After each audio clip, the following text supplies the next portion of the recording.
مولانا مودودی کا ذکر ہوا، ان کی تفسیر جو ہے اس کا بھی ذکر ہوتا ہے اکثر یہاں پر. ہم سب یہ بیان کیجئے گا کہ ان کا جو تصور نظم ہے اور فکر فراہی کے جو تصور نظم ہے اس میں کوئی اگر پوائنٹس میں آپ بتائیں کوئی جوہری فرق کیا ہے؟ مولانا سید اللہ صاحب مودودی ایک سورہ کا مطالعہ کرنے کے بعد اس کے زمانہ نزول کی مراجعت کرتے ہیں. اچھا. اور پھر وہ روایات کی روشنی میں، واقعات کی روشنی میں اور خود سورہ کے مطالعے سے جب وہ زمانہ نزول متعین کر لیتے ہیں تو پھر اس زمانے میں کیا واقعات، کیا حوادث ہوئے، کیا اعتراضات ہوئے، کیا بحثیں اٹھیں، ان کو پس منظر میں رکھ کر وہ کہتے ہیں کہ سورہ کا مطالعہ کرنا چاہیے. چنانچہ ان کے ہاں نظم کا مصدر اصل میں زمانہ نزول کے واقعات بنتے ہیں، اس طرح سے اس کو بیان کرتے ہیں.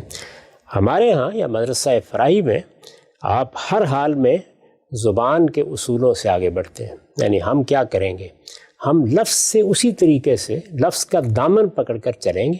یہ دیکھیں گے اچھا فعل استعمال ہوا ہے، مفعول مقدر تو نہیں ہو گیا، مقدر ہوا ہے تو پھر پیچھے کیا ہے اس کو نکال کے سامنے لے آئیں گے.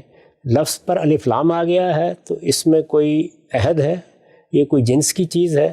اگر عہد ہے تو وہ کیا عہد ہے، وہ متکلم کے ذہن میں کیا ہے، اس کے قرائن کلام میں کیا ہے. تو اس طرح یہ کام کرتے چلے جائیں گے تو اس کا جو نتیجہ نکلتا ہے وہ یہ ہے کہ پیرے اپنی مضمون کی وحدت کے ساتھ ایک دوسرے سے منسلک ہوتے چلے جاتے ہیں.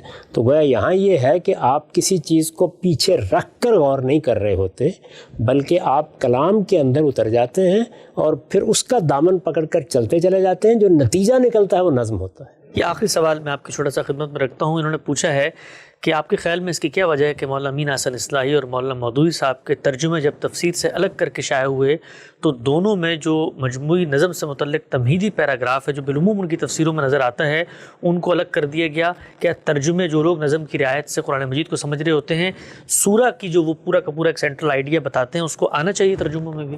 میرے خیال میں ایسا ہونا چاہیے، اس کا اہتمام کرنا چاہیے، اس لیے کہ ان دونوں بزرگوں کا کام ایک خاص نوعیت کا ہے.